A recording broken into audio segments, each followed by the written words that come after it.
Pasar Cilincing yang semarak di pagi hari tak lagi terasa hidup seperti dulu. Setiap langkah pedagang dibayangi kecemasan.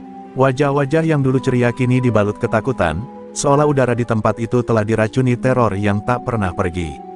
Di sudut pasar, seorang ibu penjual nasi uduk merapikan dagangannya dengan tangan gemetar. Ia baru saja menjual 2 bungkus, namun separuh hasilnya sudah harus diserahkan, bukan untuk modal, bukan untuk keluarga, tapi untuk sosok yang semua orang sebut dengan bisik-bisik, Gondo Baja. Gondo Baja bukan sekadar preman. Ia adalah raja tanpa mahkota, dengan kepala botak mengilap seperti baja dan mata yang memancarkan kegilaan. Ilmu yang dimilikinya membuatnya hampir tak tersentuh. Banyak cerita berseliweran, bahwa tubuhnya kebal senjata, bahwa ia bisa menjatuhkan orang hanya dengan tatapan, dan bahwa ia pernah membelah tiang listrik dengan sekali pukul. Tak ada yang berani membuktikannya, karena mereka yang mencoba sudah lama lenyap, tanpa kubur, tanpa doa. Setiap pagi, langkah kaki Gondo menggema lebih keras daripada teriakan pedagang. Sepatu bot kulit yang dikenakannya menghentak tanah seperti genderang perang. Wajahnya penuh arogansi, bibirnya sering menyeringai memperlihatkan gigi emasnya. Di belakangnya, segerombolan anak buah mengikuti dengan penuh semangat, seolah mengiringi seorang jenderal di medan tempur. Ia tidak bicara banyak, cukup satu tunjuk, satu isyarat, dan satu makian, maka seisi pasar langsung tunduk. Hari itu, Gondo berhenti di lapak Pak Darto, penjual telur ayam kampung. Darto yang sudah berusia lebih dari 60 tahun itu gemetar saat Gondo mengangkat satu papan telur, memeriksanya, lalu menghancurkannya di tanah.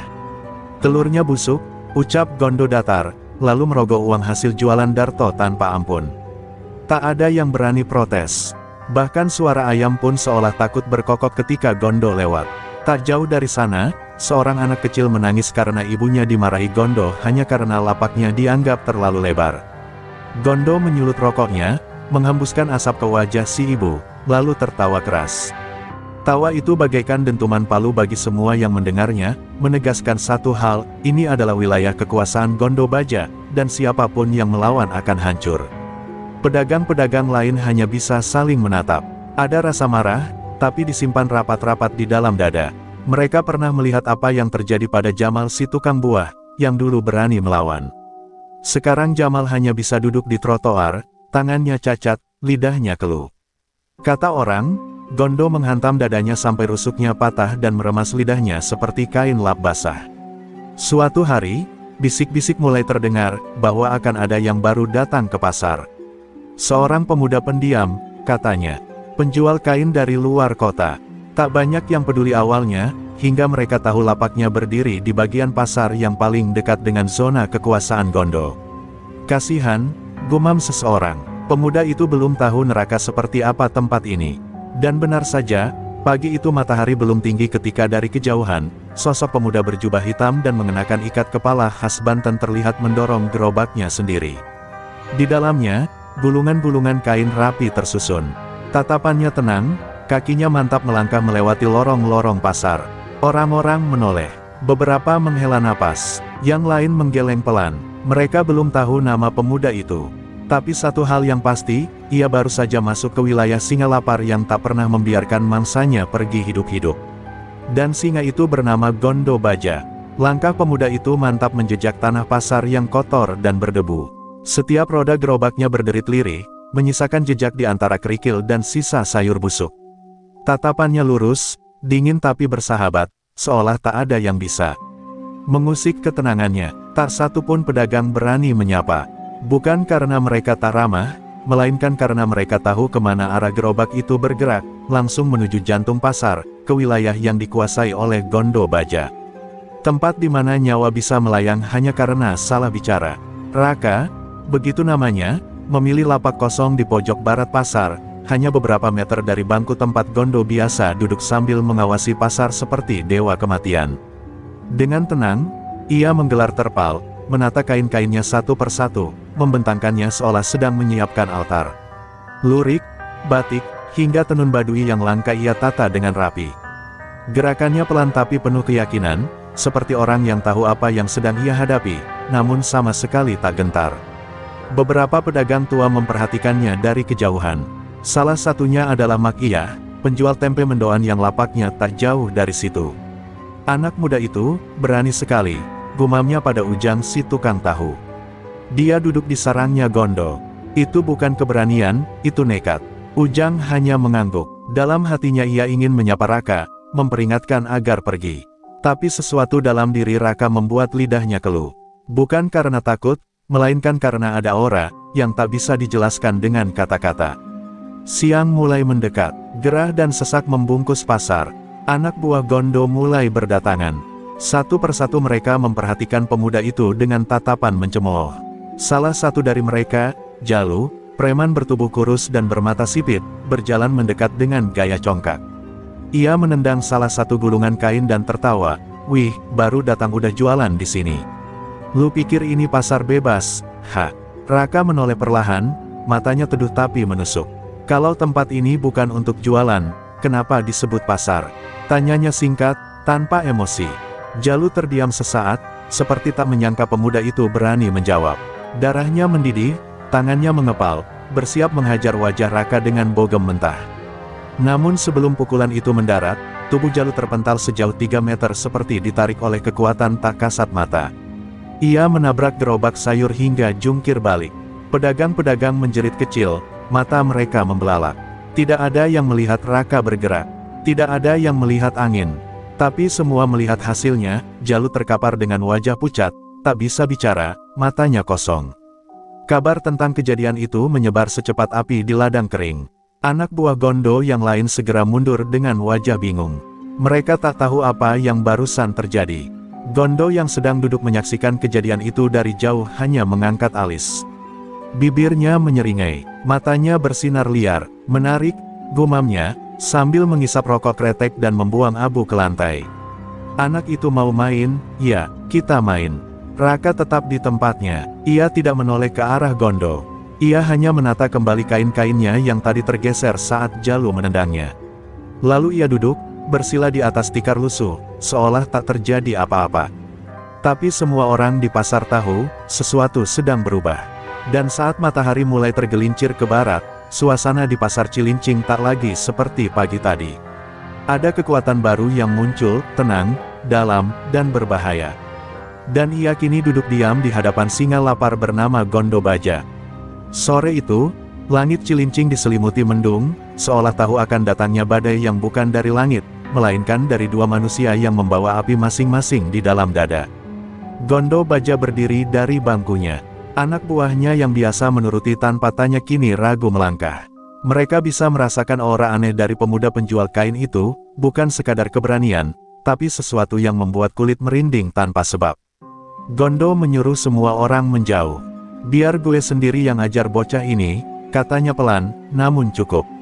Untuk membuat semua diam, langkah Gondo berat tapi penuh wibawa kegelapan. Sepatunya menghentak lantai pasar yang sudah becek oleh sisa hujan kemarin. Setiap derap langkahnya membuat detak jantung para pedagang berpacu lebih cepat. Di sekeliling mereka, suasana hening mencekam. Bahkan tukang es keliling yang biasa lewat dengan suara lonceng pun tak terdengar hari itu. Semua pasang mata tertuju pada pertemuan dua sosok, sang singa tua yang buas, dan pemuda asing yang menyimpan rahasia gunung. Raka tetap duduk bersila di tikar lusuhnya. Ia tahu siapa yang mendekat. Ia bisa merasakan hawa tubuh Gondo seperti bara yang mendekati rerumputan kering. Namun ia tak bergerak, matanya menatap ke depan, wajahnya tetap tenang seperti air danau. Sampai akhirnya bayangan besar menutupi cahaya matahari yang menyinarinya, dan suara Gondo terdengar untuk pertama kalinya. "Kain lu bagus, sayang, tempat jualannya salah." Raka menoleh, tatapan mereka bertemu, tatapan yang hanya berlangsung 3 detik, namun cukup untuk membuat udara di sekeliling mereka seolah berhenti. Mata Gondo tajam seperti pisau, penuh kesombongan dan kebengisan. Tapi mata Raka, lebih dalam dari samudera, lebih dingin dari batu nisan. Tak ada rasa takut, tak ada gugup, hanya ketenangan seorang yang tahu arah hidup dan matinya. Gondo menyipitkan mata, jarang sekali ia ditatap seperti itu. Bahkan jawara-jawara tua pun menunduk ketika berhadapan dengannya. Gondo menendang satu gulungan kain batik Raka hingga terlempar ke genangan air. "Lu tahu siapa gue?" Suaranya berat, dalam, menggelegar. Orang-orang menahan napas. Raka menatap kainnya yang kotor, lalu berdiri perlahan. Ia mengambil kain itu, memerasnya pelan, dan meletakkannya kembali di atas tikar. Aku tahu, katanya datar. Gondo Baja, preman pasar yang mengira dirinya raja. Tapi ingat, bahkan gunung pun bisa pecah jika waktunya tiba. Kata-kata itu meledak seperti petir. Anak buah Gondo bergidik. Mereka belum pernah melihat siapapun berbicara seperti itu padanya. Gondo tertawa, keras, nyaring, menghina. Tapi di balik tawanya, ada bara amarah yang mulai membara. Ia maju selangkah lagi, dan kali ini, tangannya menghantam meja lapak Raka hingga terbelah dua. Kain-kain berserakan, air hujan menyiprat. Lu baru aja nulis surat kematian lu sendiri, bocah. Namun Raka hanya diam. Ia menunduk, merapikan kembali kainnya dengan gerakan tenang. Tak ada amarah, tak ada rasa gentar. Ia hanya berkata lirih, yang menulis surat kematian, biasanya lupa mencantumkan namanya sendiri. Kalimat itu membuat Gondo terdiam sesaat. Angin pasar berhenti sejenak. Hanya suara petir di kejauhan yang menyahut, seolah alam pun menunggu, siapa yang akan meledak lebih dulu. Dan saat Gondo akhirnya mundur, matanya tak lepas dari pemuda itu. Ia tidak menyerang, tidak hari itu, tapi semua tahu, hari-hari berikutnya tak akan damai. Pasar Cilincing kini seperti sumbu yang dibakar dari dua arah, dan tinggal menunggu waktu sampai segalanya meledak menjadi bara dendam dan kehancuran. Keesokan harinya, langit Cilincing berselimut kabut tipis. Udara dingin menusuk, tapi bukan hawa pagi yang membuat para pedagang gelisah. Mereka tahu, hari ini akan terjadi sesuatu. Semua mata melirik ke satu titik, lapak Raka yang kembali berdiri meski bekas hantaman Gondo masih membekas di lantainya. Kain-kain yang kemarin tercecer kini telah kembali tersusun rapi, seolah tidak pernah disentuh badai. Namun aura di sekitarnya tak lagi sama. Lebih sunyi, lebih berat, seperti pusaran yang siap menelan apapun yang masuk ke dalamnya. Gondo Baja belum datang, tapi anak buahnya sudah menyebar ke penjuru pasar. Wajah-wajah mereka penuh tanya dan dendam. Salah satunya, Didin si Codet, datang membawa dua anak preman lain. Mereka mendekat ke lapak Raka dengan tatapan mengejek, lalu menendang terpal dagangannya. Masih berani nongol, bocah, kata Didin, menyeringai. Kemarin itu cuma salam perkenalan. Sekarang waktunya lu nyerahin semua yang lu bawa. Raka mendongak dari tempat duduknya, matanya menatap tajam tanpa amarah. Kau menendang dagangan orang mencari nafkah, apa kau pernah berpikir apa jadinya jika nafkahmu yang ditendang balik oleh langit? Ucapnya pelan. Didin tertawa keras, tapi 2 detik kemudian, tawa itu lenyap saat suara gemuruh terdengar dari bawah. Tanah di bawah kaki mereka tiba-tiba bergetar. Seketika, kerikil dan pecahan bata di sekitar lapak Raka meloncat seperti terkena gelombang. Tanah di bawah kaki Didin retak membentuk garis seperti urat pecah, menjalar cepat ke arah dua anak buahnya. Sebelum mereka bisa mundur, retakan itu meledak kecil, menghantam kaki mereka dengan kekuatan tak terlihat. Ketiganya terjerembab, wajah mereka pucat, kaki mereka gemetar seperti lumpuh. Para pedagang menjerit lirih. Beberapa melangkah mundur, tak percaya dengan apa yang mereka saksikan. Ini bukan ilmu biasa, ini bukan sekadar kekuatan tenaga dalam. Ini seperti bumi sendiri mendengar perintah sang pemuda. Seorang pedagang tua yang dulu pernah ke Gunung Karang bergumam, "Ajian, rengkah gunung, bisa memecah bumi, bisa menghancurkan tulang dari dalam." Raka berdiri perlahan, menghampiri ketiga preman yang kini tak bisa bergerak. Ia tidak menyentuh mereka, ia hanya berkata lirih, "Pergilah. Aku tak ingin menyakiti siapapun. Tapi jika kalian terus mengganggu nafkah orang, jangan salahkan tanah jika akhirnya menolak pijakanmu." Kata-katanya mengandung kekuatan seperti doa kutukan, membuat Didin merangkak menjauh dalam ketakutan. Suasana pasar jadi bisu. Para pedagang kini menatap Raka bukan lagi dengan iba, tapi penuh rasa hormat yang terbungkus takut. Beberapa mulai berbisik, menyebutnya, anak gunung, pendekar kain, dan ada yang percaya ia utusan dari Banten untuk menghancurkan kedikdayaan Gondo. Tapi bagi Raka, semua itu tak penting. Ia hanya ingin berdagang damai. Sayangnya, damai tak pernah datang dengan mudah di tanah yang dikangkangi oleh keserakahan. Di kejauhan, seseorang mengawasi dari balik tenda plastik. Gondo Baja berdiri diam, tubuhnya tak bergerak, tapi matanya menyala seperti bara api yang mulai membesar. Ia tak akan tinggal diam. Hari ini anak buahnya jatuh. Besok, ia sendiri yang akan turun. Dan saat dua ilmu saling berbenturan, Cilincing akan bergetar, Bukan karena pasar yang ramai, melainkan karena bumi yang akhirnya dipaksa memilih, berdiri bersama kebenaran, atau tenggelam bersama angkara murka. Pagi itu langit Cilincing tampak gelap, meski matahari belum sepenuhnya naik. Awan hitam seperti menggantung rendah, seolah menandakan bahwa hari ini bukan sekadar hari pasar biasa. Pedagang-pedagang datang dengan langkah ragu. Beberapa dari mereka bahkan memilih tidak membuka lapak. Mereka tahu betul firasat ini bukan sekadar rasa, hari ini, Gondo Baja akan turun tangan sendiri. Dan benar saja, suara sepatu bot besar yang menghantam lantai pasar terdengar dari kejauhan. Suara yang selama ini menjadi pertanda bencana bagi siapapun yang berani membangkang. Gondo datang tanpa banyak pengikut, hanya ditemani satu orang kepercayaannya, Roni Sipalu, yang membawa sebilah besi panjang di punggung. Tapi Gondo tak butuh pasukan. Tatapannya saja cukup untuk membuat lelaki dewasa menelan ludah gugup. Langkah Gondo langsung mengarah ke lapak Raka. Ia tak peduli pandangan orang-orang yang mengiringi langkahnya. Ia tahu, semua mata sedang menunggu. Hari ini, ia akan mengakhiri pembangkangan yang mencoreng namanya. Saat tiba di depan lapak Raka, ia berhenti sejenak, menatap pemuda itu dari atas sampai bawah. Lu bikin pasar ini ricuh. Lu bikin anak buah gue jatuh kayak anjing. Sekarang, lu harus tanggung sendiri akibatnya, ucapnya datar, tapi dingin seperti besi beku. Raka yang tengah melipat kain-kain dagangannya berdiri pelan. Tatapannya tak berubah, tenang, sabar, tapi tajam. Aku hanya berdagang, jawabnya. Aku tak mencari masalah, tapi aku juga tak akan lari dari ancaman. Kalimat itu membuat Gondo mengangkat alis. Ia mengira Raka akan gemetar atau mundur, tapi pemuda itu tetap berdiri tegak seperti batu karang diterpa gelombang. Tanpa aba-aba, Gondo menghantam meja dagangan dengan telapak tangannya. Seketika kayu itu hancur seperti dipukul palu godam. Kain-kain berhamburan, beberapa pedagang perempuan menjerit kecil. Tapi Raka tak bergerak, debu masih beterbangan saat tubuhnya tetap berdiri di atas pecahan kayu dan terpal lusuh. Gondo menyeringai, kalau meja aja hancur, lu pikir tulang lu bisa tahan? Tiba-tiba Gondo melesat maju, tangannya menyambar ke arah dada Raka. Gerakannya cepat dan bertenaga, serangan khas ajian tapak baja yang telah meremukkan puluhan lawan. Tapi anehnya, saat tangannya hampir menyentuh tubuh Raka, tanah di bawah kaki Gondo bergetar pelan. Sebuah retakan halus menjalar dari tempat Raka berdiri, memecah lantai pasar ke arah Gondo. Gondo terpental ke belakang sejengkal, bukan karena dipukul, tapi seperti ditolak oleh bumi itu sendiri. Seketika suasana hening, Gondo berdiri kembali, wajahnya merah padam. Ilmu lu bagus juga, bocah.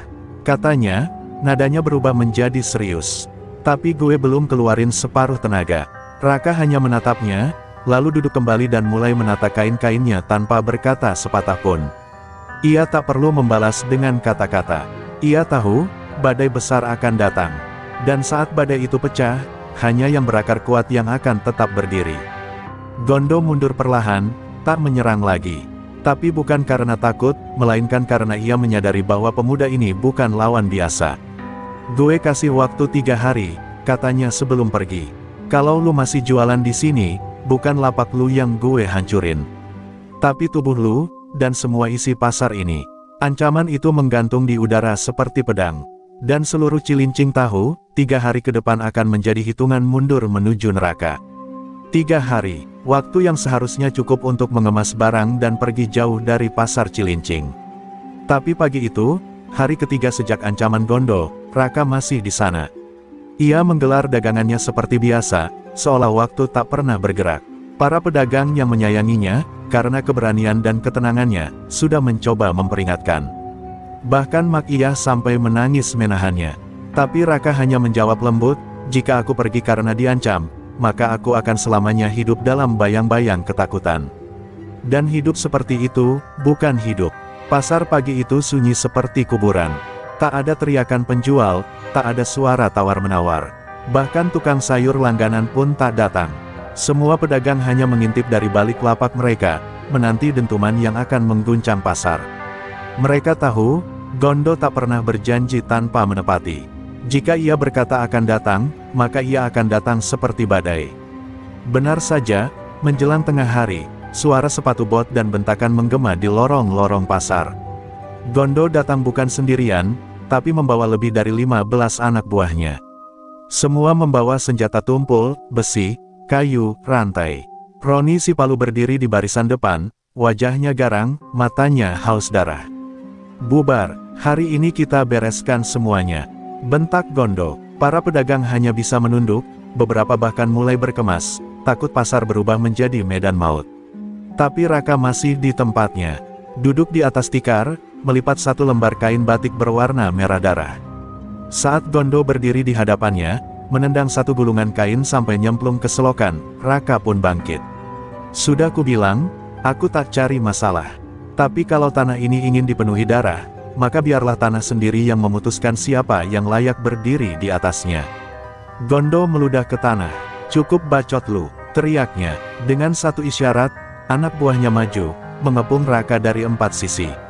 Roni si Palu melompat lebih dulu, mengayunkan besi ke arah kepala Raka.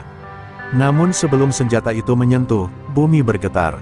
Retakan muncul dari bawah kaki Raka, seperti urat yang tumbuh hidup. Tanah di sekitar kakinya bergemuruh. Tiba-tiba, dari retakan itu muncul semburan debu dan batu-batu kecil.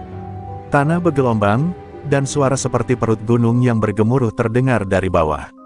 5 anak buah Gondo terpental mundur, jatuh dan menggeliat kesakitan.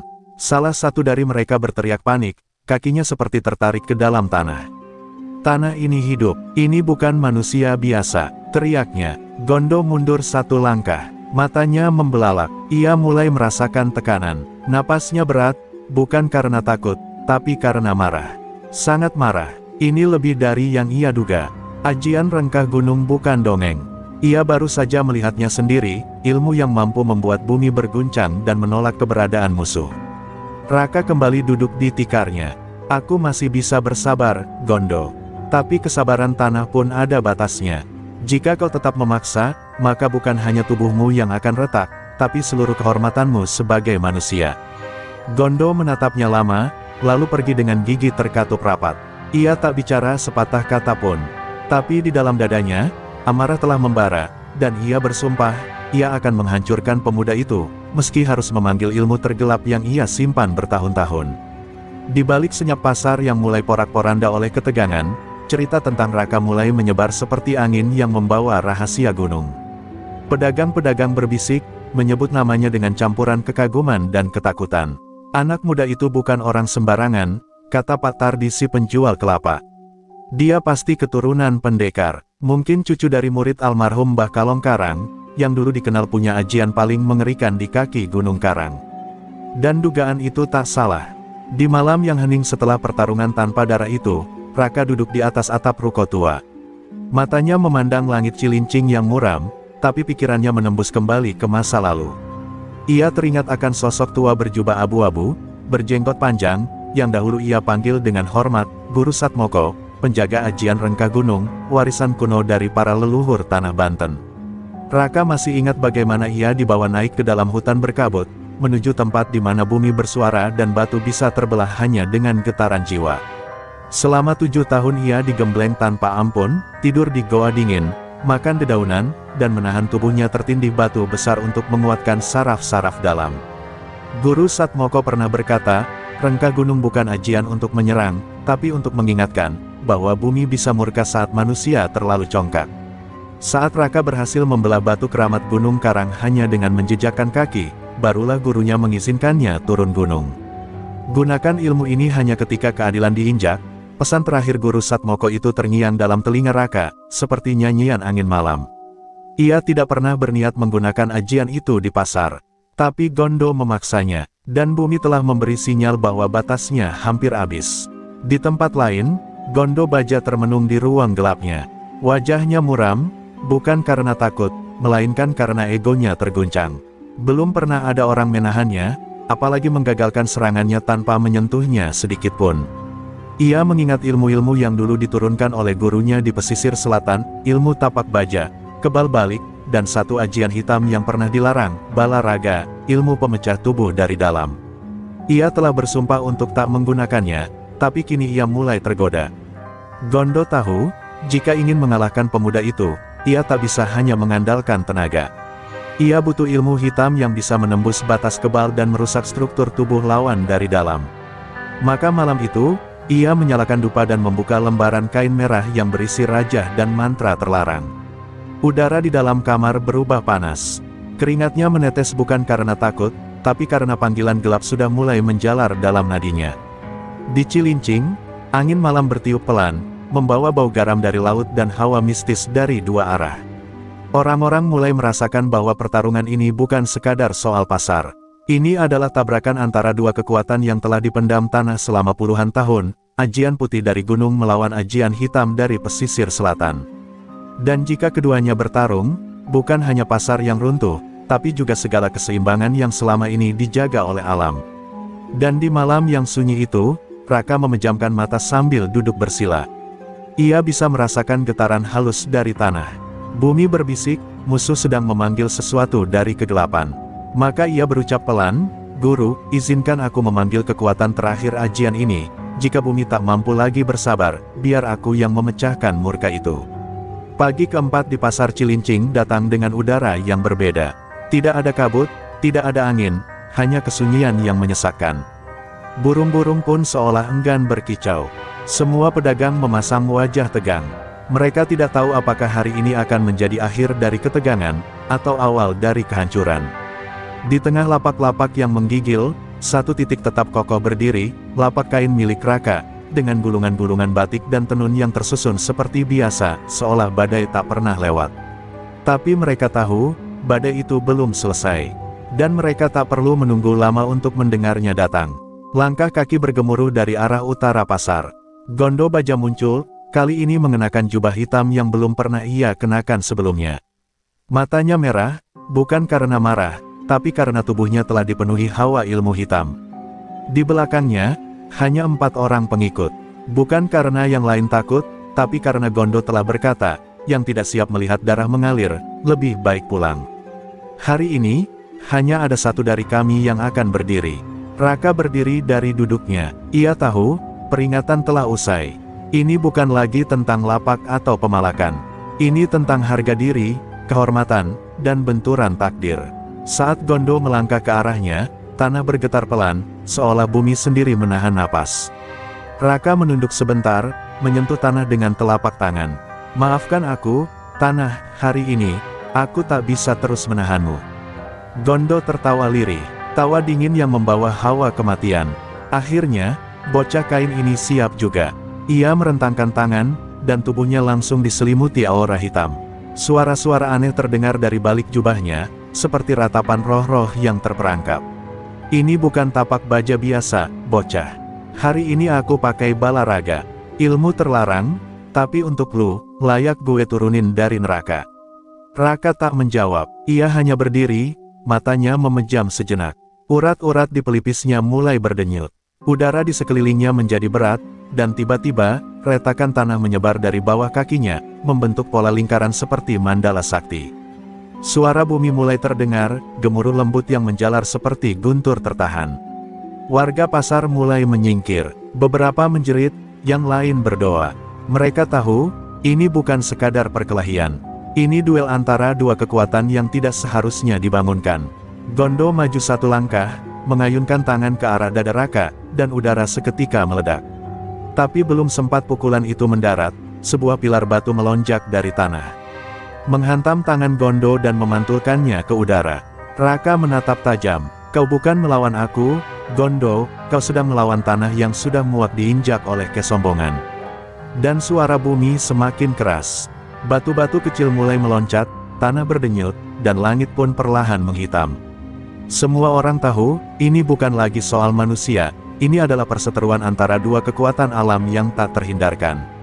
Tubuh Gondo menghantam tanah, tapi ia bangkit tanpa luka. Tawa dinginnya bergema seperti suara iblis dari dasar jurang. "Pilar tanah. Lu pikir gue belum pernah hadapi yang begituan?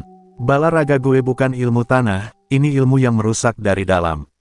Wajahnya kini berubah mengerikan, urat-urat leher menonjol, dan matanya menyala merah seperti bara. Udara di sekeliling tubuhnya berubah panas, membuat para pedagang yang menonton dari jauh mulai merasa sesak napas dan menggigil. Raka diam, tidak menjawab. Ia merapatkan kedua telapak tangan di depan dada. Bibirnya bergetar melantunkan mantra halus yang hanya bisa didengar bumi. Retakan tanah makin melebar, dan seolah menjawab panggilannya, dari balik bumi muncul aura hijau berkilau, membentuk pola-pola sakral di sekeliling tubuhnya. Itu adalah bentuk sejati dari ajian rengkah gunung, ketika pemiliknya sepenuhnya menyatu dengan kekuatan bumi. Tanpa aba-aba, Gondo menyerang. Pukulan tangan kanannya menghantam udara, tapi dari telapak itu keluar gelombang tak kasat mata yang menembus ruang. Saat gelombang itu mengenai Raka, tubuh pemuda itu terpental 5 meter dan menghantam dinding lapak tukang kelapa. Para penonton terkejut, beberapa berteriak, mengira semuanya telah berakhir. Tapi sebelum debu mereda, tubuh Raka sudah berdiri lagi, meski darah segar mengalir dari ujung bibirnya. Gondo melangkah maju, "Lu kuat, bocah. Tapi setiap kali gue pukul, tubuh lu makin hancur. Bala raga menyerang dari dalam. Lu nggak bakal tahan lama." Namun Raka hanya menatapnya. Ia tahu Gondo benar, ajian itu tidak meninggalkan luka luar, tapi menghancurkan organ dan saraf secara perlahan. Tapi ia juga tahu, kekuatan rengkah gunung bukan untuk menyerang secara frontal. Ia harus bersatu lebih dalam dengan tanah, dan menyerahkan kendali sepenuhnya.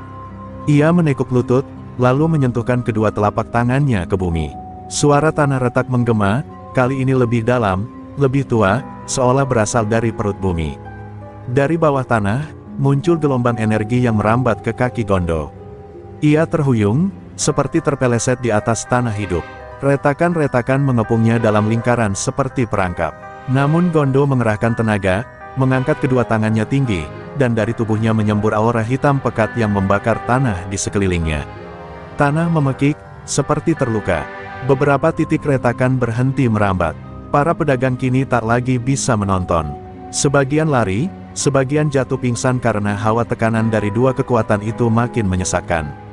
Wajah-wajah putus asa menatap pasar mereka yang berubah menjadi medan gaib, bukan lagi tempat jual beli, tapi ajang penghabisan dua kekuatan leluhur.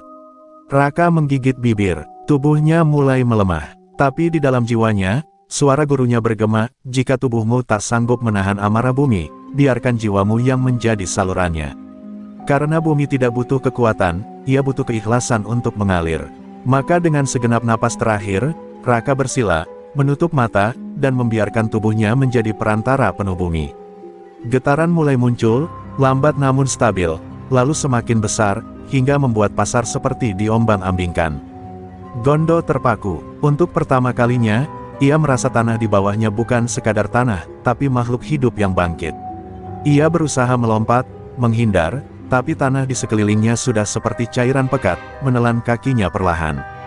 Dan, saat itu, untuk pertama kalinya dalam hidupnya, Gondo Baja merasa takut. Gondo Baja mencakar-cakar tanah yang menelan kakinya, tapi tak ada yang bisa ia lakukan. Ajian balaraga yang selama ini membuatnya kebal dan buas, tak mampu menghentikan bumi yang menggeliat seperti makhluk hidup.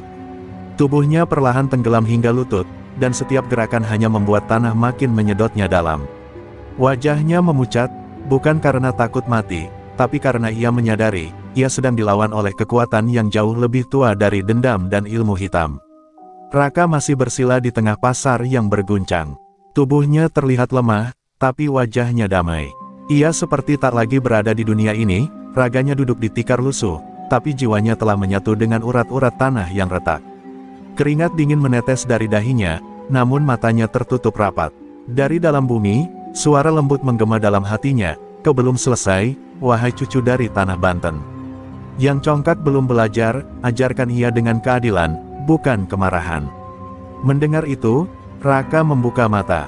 Ia mengangkat satu tangan, dan perlahan getaran tanah pun mereda. Retakan di bawah kaki Gondo berhenti menyebar, tanah yang semula hendak menelannya kini mengeras, membiarkan tubuh sang preman tetap berdiri, meski kedua kakinya masih terkunci di dalam bumi.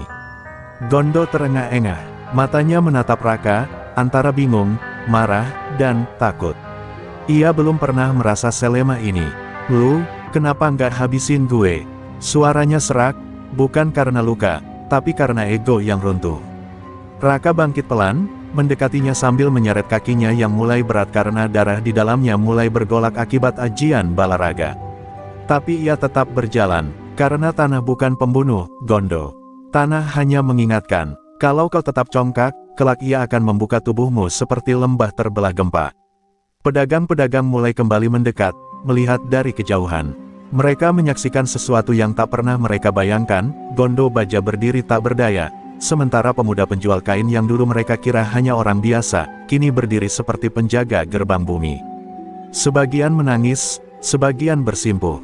Mereka sadar, pasar ini telah disucikan kembali. Gondo hanya bisa terdiam saat tanah melepaskan kakinya perlahan. Ia terduduk, lututnya lemas. Semua tenaga, keberanian, dan ajiannya seakan tak ada artinya. Untuk pertama kali dalam hidupnya, ia merasa kecil, bukan karena kekalahan, tapi karena dihukum oleh alam yang ia injak seenaknya. Di lubuk hatinya, ada rasa malu yang menyayat lebih tajam dari senjata manapun. Raka menatapnya terakhir kali. Pulanglah, Gondo. Bukan ke rumah, tapi ke dalam dirimu. Carilah tanah yang tak kau lukai. Karena kalau kau kembali dengan niat busuk, aku tak akan menyelamatkanmu lagi dari murka bumi. Ia lalu membalikkan badan, memungut satu lembar kain batik yang kotor oleh debu, dan menatanya kembali di tikar. Langit Cilincing yang sejak pagi kelam kini perlahan terbuka. Sinar matahari menembus awan, menyorot tepat ke lapak Raka.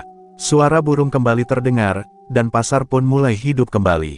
Tapi hari itu, semua orang tahu, pasar Cilincing telah berubah selamanya. Hari-hari setelah kejadian itu, pasar Cilincing kembali sibuk seperti biasa. Namun ada suasana baru yang menggantung di udara, sebuah ketenangan yang tak pernah ada sebelumnya.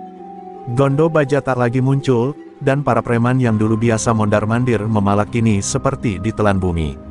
Para pedagang mulai bisa bernapas lega, berdagang tanpa rasa takut. Mereka tahu siapa penyelamatnya, meski Raka tak pernah mengklaim gelar apapun. Tapi di balik ketenangan itu, Raka sendiri menyimpan luka yang tak kasat mata. Setiap malam tubuhnya menggigil, napasnya sesak, dan dadanya terasa seperti terbakar dari dalam. Ajian bala raga yang dilepaskan Gondo tak bisa ia sembuhkan sepenuhnya dengan rengkah gunung. Ilmu itu menyusup ke dalam jaringan tubuhnya, merusak perlahan. Raka tahu, meski ia menang di atas tanah, tubuhnya telah menyimpan racun yang tidak bisa sembuh dengan doa saja.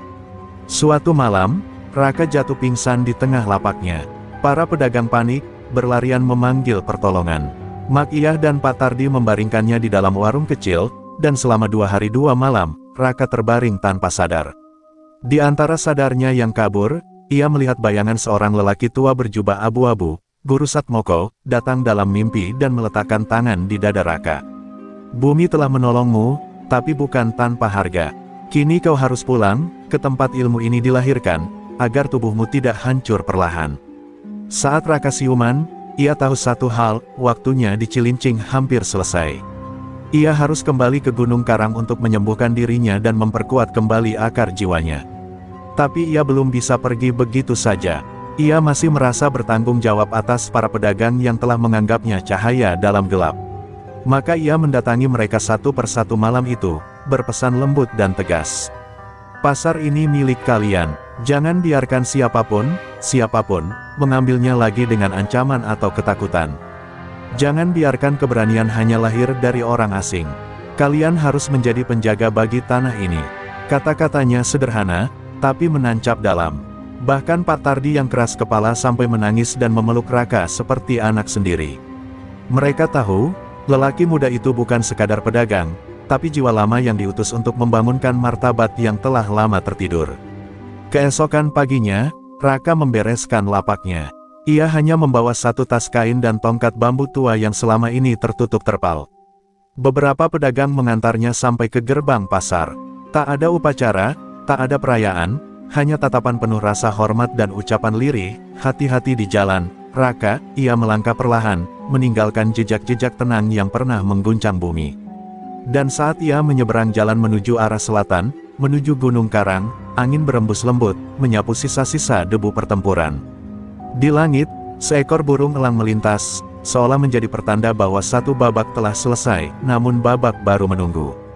Karena orang seperti Raka, tak pernah benar-benar pergi. Perjalanan menuju Gunung Karang bukan sekadar perjalanan pulang bagi Raka, melainkan siarah jiwa. Jalur tanah berkerikil dan lereng berkabut itu dulu begitu akrab, kini terasa asing dan berat. Tubuhnya melemah setiap langkah, napasnya pendek, dan dada masih berdenyut nyeri dari racun ajian bala raga. Tapi ia terus berjalan, ditemani suara burung hutan dan desir angin yang berbisik seperti menyambut pulangnya anak hilang. Di tengah perjalanan, langit sore berubah jingga tua. Raka berhenti di bawah pohon randu tua, tempat ia dulu sering bertapa. Ia bersila, mencoba menenangkan tubuh yang terus digempur dari dalam. Namun mendadak, matanya berkunang dan tubuhnya menggigil hebat. Sesosok bayangan muncul dari semak, seorang lelaki tua berjubah hitam dengan sorot mata tajam, bukan Guru Satmoko, tapi seseorang dari masa kelam ilmu itu. Paman Mandra, saudara seperguruan gurunya, yang dulu diasingkan karena mencuri bagian dari ajian rengkah gunung untuk dipakai sebagai ilmu penghancur. Aku mencium sisa bala raga dalam tubuhmu, nak, ujar Mandra. Kalau kau biarkan, jiwamu bisa pecah sebelum tubuhmu mati. Raka mengangguk lemah. Aku tahu, itulah sebabnya aku kembali. Tapi Mandra tidak tersenyum. Wajahnya keras, tegas. Tapi kau juga membawa luka bumi, dan gunung ini akan mengujimu sebelum memberi obat. Malam itu, Mandra membawa Raka ke sebuah gua kecil di lereng barat, tempat yang disebut Rengkah Ngalam, titik pusat energi ajian Rengkah Gunung. Di tempat itulah dulu para pendiri ajian menyatu dengan bumi dan belajar mendengar getaran tanah hingga bisa memecah batu dengan tatapan. Di sana, Mandra menyuruh Raka tidur di atas batu cadas. Tubuhmu akan melawan, tapi jangan lawan balik. Biar bumi yang menyembuhkan, tapi kalau jiwamu goyah, kau bisa terkubur di dalam sini. 3 hari 3 malam Raka tak sadarkan diri. Seluruh tubuhnya seperti terbakar dari dalam, namun juga membeku. Racun ajian bala raga mengamuk, berusaha merusak sendi dan nadi. Tapi setiap kali Raka hendak menyerah, suara-suara lembut muncul dari dalam tanah. Suara para leluhur, suara gurunya, dan suara para pedagang cilincing yang ia bela. Bertahan, Raka, kau belum selesai. Pada hari keempat, suara gemuruh terdengar dari dalam gua. Batu-batu kecil jatuh, udara menggetar. Lalu, sunyi. Tiba-tiba dari balik kabut keluar sosok Raka, tubuhnya masih kurus dan pucat, tapi tatapannya kini lebih dalam, lebih teduh. Mandra tersenyum tipis. Bukan tubuhmu yang selamat, tapi jiwamu yang kuat. Sekarang, kau bukan hanya pewaris ajian Rengkah Gunung. Kau adalah bagian dari napas bumi itu sendiri. Raka tak menjawab, ia hanya menatap langit Gunung Karang, lalu menunduk dalam-dalam, memberi hormat pada tanah yang telah menyelamatkannya 2 kali. Tapi ia tahu, ketenangan ini belum akhir segalanya. Ia bisa merasakan, jauh di Cilincing, masih ada bayang-bayang gelap yang belum benar-benar padam. Dan jika hari itu tiba, ia akan kembali. Bukan sebagai pedagang kain, tapi sebagai suara bumi yang tak bisa dibungkam. Di saat Raka menuntaskan penyatuannya dengan Gunung Karang, jauh di Cilincing, sebuah bara dendam perlahan menyala kembali. Gondo Baja, yang selama ini menghilang setelah dipermalukan, rupanya bersembunyi di sebuah pesisir terpencil di Marunda. Ia tak sendiri. Di sana, ia bertemu seseorang dari masa lalunya, Kinarpati, seorang dukun pesisir yang dikenal sebagai penyimpan ajian hitam yang telah lama dilarang, ajian geni langit, ilmu pemecah tubuh dan jiwa melalui api neraka gaib. Tubuh Gondo masih lemah, kakinya tak bisa berjalan dengan sempurna sejak peristiwa di pasar. Tapi matanya menyala penuh dendam. Saya nggak butuh hormat lagi, Ki. Saya cuma mau satu hal, balas dendam, ucapnya sambil menggertakkan gigi. Kinarpati tersenyum sinis. Balas dendam itu mahal, Gondo. Ilmu ini bisa kasih kamu kekuatan yang melebihi tapak baja atau bala raga. Tapi tubuh dan jiwamu harus dibelah. Siap, Gondo tak ragu. Malam itu, di tepi pantai yang angker, ia menjalani ritual pemanggilan api geni langit. Tubuhnya direndam dalam air garam dan darah ayam cemani, lalu dibakar dengan dupa merah yang mengandung racikan tanah kuburan bayi. Jeritannya menggema, menakuti nelayan yang berlayar malam. Tapi ia tidak mati. Saat ritual usai, tubuhnya berubah. Kulitnya menghitam, matanya memancarkan cahaya jingga. Tangannya bisa menyala seperti obor tanpa terbakar. Gondo Baja, kini telah menjadi makhluk baru. Sementara itu, di Gunung Karang, Raka mendapat kabar dari Mandra lewat seorang kurir yang mendaki cepat. Ada pergerakan di Marunda, Gondo belum mati. Ia bangkit dengan ajian baru, dan Kinarpati yang melatihnya.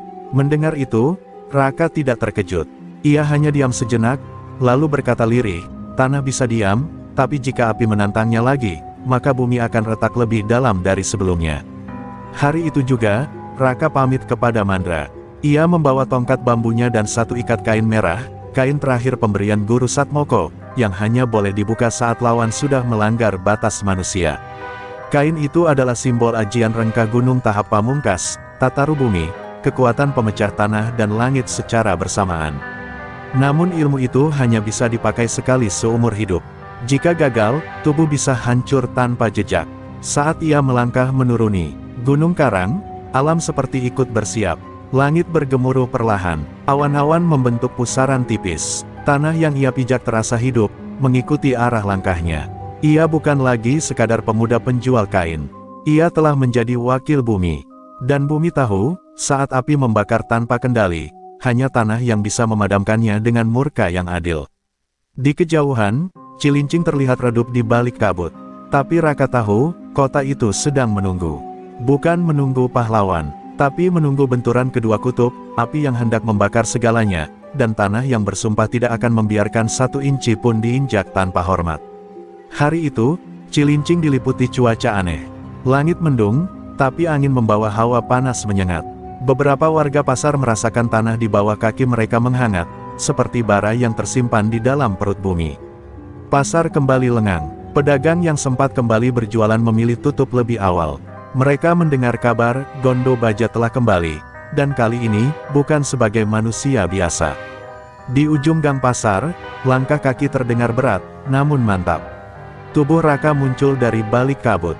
Ia mengenakan ikat kepala merah dan tongkat bambunya terpaut di punggung.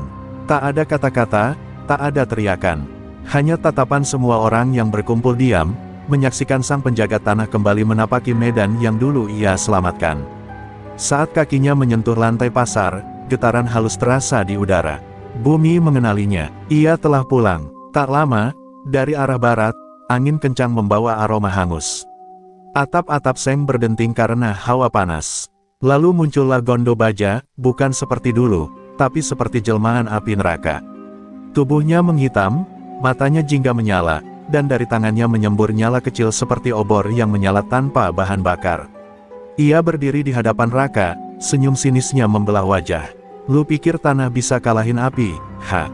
Raka memejamkan mata sebentar. Tanah bisa memeluk api, tapi juga bisa menguburnya, ucapnya tenang. Gondo tertawa keras. Ia mengangkat tangan kanan, dan seketika itu pula api melesat menuju tubuh Raka.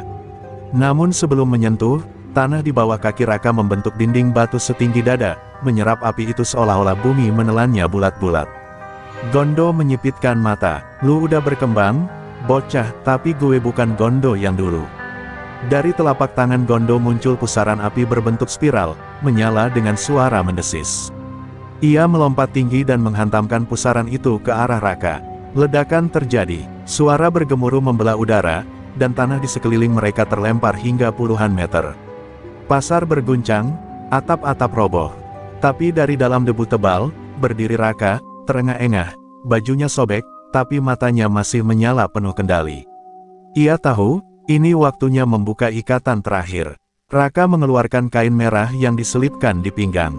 Ia ikat di kepala, lalu mencabut tongkat bambunya. Langkahnya ringan, tapi setiap pijakan mengguncang tanah.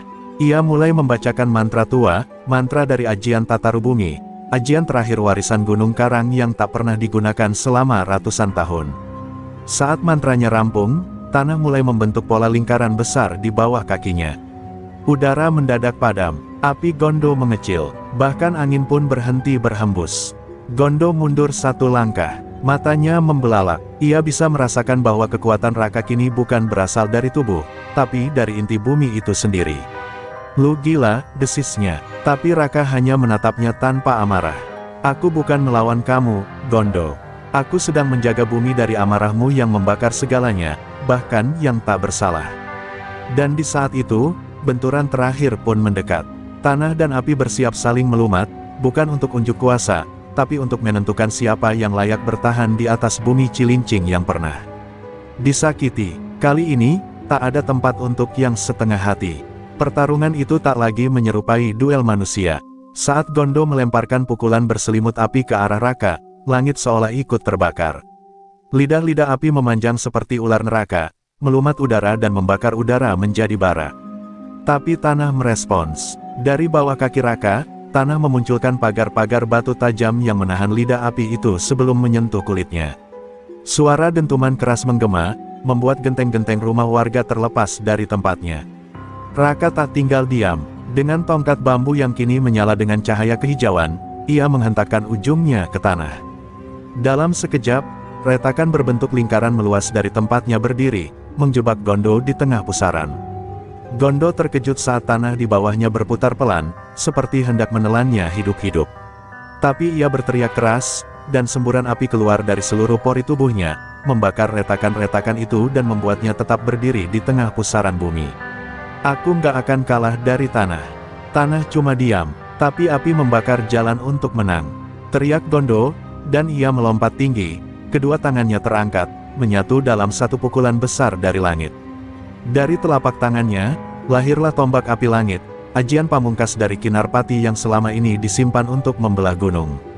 Ia hantamkan tombak itu ke arah Raka, dan bumi mendadak sunyi. Raka menatap langit, dengan napas yang tersisa, ia cabut ikat kepala merahnya, lalu mengangkat kedua tangannya ke atas. Ajian Tataru Bumi, dengarlah panggilan anakmu. Tanah di bawahnya bergetar hebat. Seluruh pasar Cilincing berguncang, dan dari balik bumi muncul tangan-tangan batu raksasa, menjulur ke atas menyambut tombak api itu. Ketika keduanya bertabrakan, api langit dan tangan bumi, dentuman dahsyat terjadi, menggetarkan tanah hingga radius beberapa kilometer. Warga yang menyaksikan dari kejauhan hanya melihat cahaya besar menyilaukan, lalu semburan debu tinggi ke langit. Suara ledakan itu menggema sampai ke pesisir Marunda. Setelah debu mulai mengendap, tampak dua sosok berdiri dengan tubuh gemetar. Gondo bersimbah darah, matanya sudah redup, dan api di tubuhnya mulai padam. Raka berlutut, tongkat bambunya patah jadi dua, dan ikat kepala merahnya berkibar pelan tertiup angin. Gondo mencoba berdiri, tapi tubuhnya tak lagi patuh. Ia terjatuh, wajahnya mencium tanah yang dulu pernah ia injak-injak dengan sombong. Ia menangis dalam diam, bukan karena kalah, tapi karena sadar, ia telah melampaui batas yang tak seharusnya disentuh manusia. Gue, cuman pengen dihormati, bisiknya pelan. Raka, meski nyaris tumbang, tetap mendekat dan berlutut di hadapan Gondo. Ia letakkan tangan di dada preman itu. Kau hanya perlu menghormati tanah ini dulu, maka tanah pun akan menjagamu. Langit Cilincing kembali tenang, api padam, tanah berhenti berguncang, dan dua kekuatan besar yang sempat beradu kini mengendap menjadi bagian dari cerita. Tapi mereka yang melihat hari itu akan selalu mengingatnya, bukan siapa yang kuat yang menang, tapi siapa yang mampu menyatu dengan alam, dan menjaganya dengan ikhlas. Pagi menyelimuti pasar Cilincing dengan cahaya lembut setelah malam yang penuh gemuruh. Sisa-sisa reruntuhan masih terlihat, namun udara kini tenang. Tak ada lagi hawa panas menyengat, tak ada retakan yang menganga. Hanya debu-debu lembut yang masih turun perlahan seperti abu dari langit, saksi bahwa semalam, dua kekuatan besar telah bertarung hingga napas terakhir. Di tengah lapangan pasar yang kini lapang, tubuh Raka tergeletak, tak bergerak, di samping tongkat bambunya yang patah. Beberapa warga memberanikan diri mendekat. Mak ia berlari, disusul Pak Tardi dan beberapa pedagang lain. Raka, nak Raka, teriaknya sambil menangis. Mereka mengguncang tubuhnya, menyeka debu di wajahnya yang pucat. Tapi pemuda itu tetap diam. Tak ada gerakan, tak ada suara. Hanya dada yang pelan-pelan masih naik turun. Ia hidup, tapi sangat lemah. Sementara di dekatnya, Gondo Baja sudah tidak sadarkan diri. Tubuhnya hangus sebagian, dan wajahnya tak lagi menyeramkan, melainkan penuh luka dan penyesalan. Para pedagang mengangkat Raka dan membawanya ke salah satu rumah warga. Di sana, seorang dukun tua dipanggil untuk menyembuhkannya. Ajian tanahnya masih menjaga jiwanya, tapi tubuh ini nyaris hancur, ujar sang dukun lirih. Warga yang mendengarnya menangis, bukan karena takut kehilangan pahlawan mereka, tapi karena sadar, lelaki muda itu telah mengorbankan segalanya demi ketenangan yang seharusnya menjadi tanggung jawab mereka sendiri. Hari itu, pasar Cilincing memutuskan sesuatu yang belum pernah mereka lakukan. Mereka menandai tanah tempat Raka roboh sebagai titik kehormatan, sebuah tempat sakral di mana keangkuhan dikubur dan keberanian tumbuh. Tak ada gapura megah atau plakat besar, hanya lingkaran batu sederhana yang dibentuk mengelilingi bekas pertarungan. Tapi setiap orang yang melangkah di sana akan tahu, bahwa tempat itu suci, karena pernah dilindungi oleh kekuatan bumi sendiri. Sementara itu, tubuh Gondo dibawa ke pesisir Marunda untuk dirawat oleh para nelayan tua yang mengenal keluarganya. Ia tidak dibawa ke penjara, tidak diadili oleh hukum manusia, tapi diberi waktu untuk menebus kesalahannya dalam diam dan kesepian. Ia tak lagi bisa berbicara lantang atau menggertak. Tapi di matanya, ada air yang terus mengalir setiap kali ia melihat tanah basah, tanah yang dulu ia injak tanpa hormat. Raka terbaring selama 2 minggu. Dalam tidurnya, ia sering mengigau menyebut nama-nama, Satmoko, Mandra, Gunung Karang, dan Cilincing. Kadang ia menggenggam udara, seolah memegang tanah. Kadang ia menangis dalam diam, entah karena sakit, atau karena jiwanya masih menyatu dengan getaran bumi yang tak semua orang bisa dengar.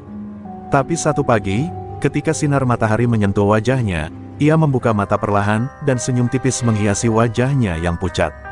Mak Iyah menangis haru. "Nak, kau hidup, ya Allah, kau hidup." Raka tak bisa bicara, hanya mengangguk pelan. Tapi cukup bagi semua yang melihatnya untuk tahu, perjuangannya belum selesai. Ia masih bernapas, dan itu berarti bumi masih menitipkan harapan padanya. Dan pada hari itu, langit Cilincing benar-benar bersih.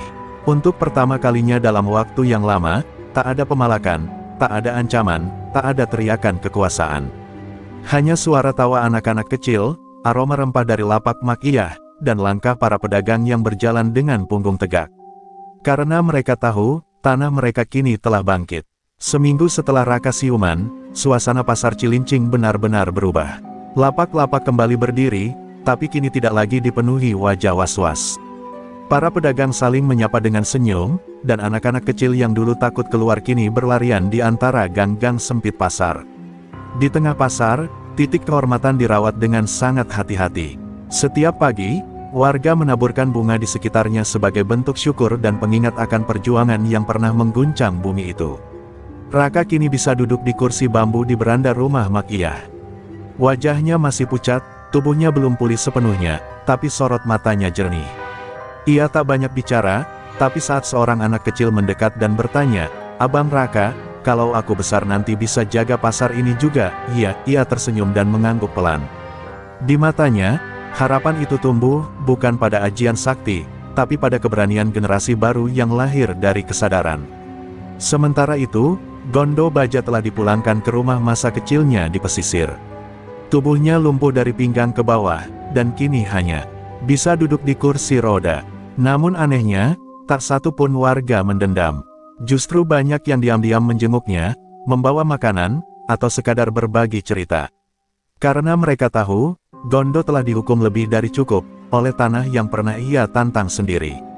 Dan sejak hari itu, tak sekalipun ia menyebutkan dendam. Ia hanya memandangi laut, dan menangis dalam diam. Pada suatu malam, Raka meminta Pak Tardi dan beberapa pedagang untuk berkumpul di tengah pasar. Dengan suara lirih namun tegas, ia berkata, "Pasar ini pernah diguncang karena kita membiarkan ketakutan tumbuh. Aku mungkin telah melawan Gondo, tapi kalianlah yang bisa mencegah Gondo-Gondo baru lahir di masa depan." Semua terdiam, hingga Pak Tardi berkata dengan mata berkaca, "Kami janji, Nak. Cilincing tak akan kembali seperti dulu." Raka lalu mengeluarkan tongkat bambunya yang telah diperbaiki. Ia menancapkannya tepat di tengah titik kehormatan, dan berkata, "Ini bukan senjataku lagi. Ini simbol penjaga kalian. Siapapun yang berdiri di sini harus jadi pelindung, bukan penguasa. Hormatilah tanah ini, maka tanah akan melindungi kalian." Suasana sunyi, tapi di balik kesunyian itu, tumbuh tekad yang menyala di hati setiap warga. Beberapa hari kemudian, kabar tentang pasar Cilincing menyebar ke penjuru Jakarta. Bukan karena peristiwa mistis atau pertarungan sakti, tapi karena warganya yang kompak membentuk paguyuban pelindung pasar, tanpa bayaran, tanpa pamrih. Mereka terdiri dari pedagang, pemuda-pemuda lokal, bahkan mantan preman kecil yang kini bertobat.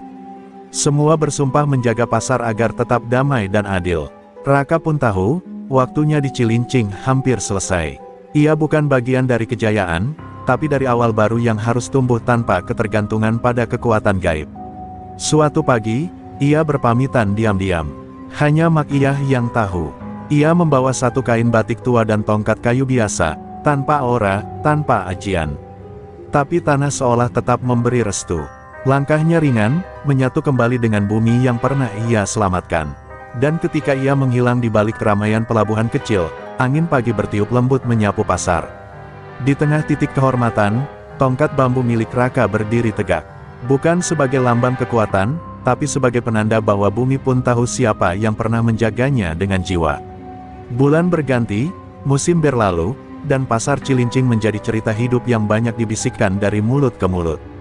Orang-orang datang bukan hanya untuk berdagang, tapi untuk belajar. Para pemuda dari kota lain berkunjung ke pasar kecil itu, ingin tahu bagaimana sekelompok pedagang sederhana bisa mengalahkan ketakutan dan membangun kekuatan tanpa kekerasan. Dan di tengah-tengah pasar itu, tongkat bambu milik Raka masih berdiri, menjadi semacam pusaka diam yang tak butuh pemujaan. Namun pada suatu pagi, sesuatu yang ganjil terjadi. Seorang lelaki tua bertongkat muncul di pasar. Ia mengenakan ikat kepala abu-abu dan membawa kain batik berwarna tanah. Ia tidak bicara, tidak menawar barang, hanya berkeliling pasar sambil menyentuh dinding-dinding lapak, seperti membaca cerita dari setiap kayu dan tembok yang pernah menggigil ketakutan. Ia lalu berhenti tepat di hadapan titik kehormatan. Semua orang menatapnya penuh tanya. Pak Tardi mendekat pelan. Maaf, Pak, ada yang bisa kami bantu? Lelaki tua itu menoleh, dan meskipun keriput dan rambutnya memutih, ada seberkas cahaya yang familiar di matanya. Tidak, Tardi, aku hanya ingin memastikan, apakah tanah ini masih bernafas dengan tenang. Semua terdiam. Mak Iyah yang menyaksikan dari jauh meneteskan air mata. Ia tahu, itu Raka. Bukan dalam wujud pahlawan, tapi sebagai manusia biasa yang datang untuk melihat rumah yang dulu ia jaga dengan nyawanya. Raka hanya duduk sejenak di bawah pohon dekat pasar. Ia tak ingin disambut meriah. Ia tak butuh penghormatan. Ia hanya ingin merasakan, apakah bumi yang dulu ia pertaruhkan masih dijaga oleh manusia yang hidup di atasnya. Dan dari semua wajah-wajah damai yang ia lihat, anak-anak berlarian bebas, pedagang tersenyum saling bantu, bahkan mantan preman yang kini menjaga parkiran, ia tahu, tugasnya sudah selesai. Sebelum pergi, Raka mendekat ke tongkat bambunya. Ia menunduk dan menyentuh tanah di sekelilingnya.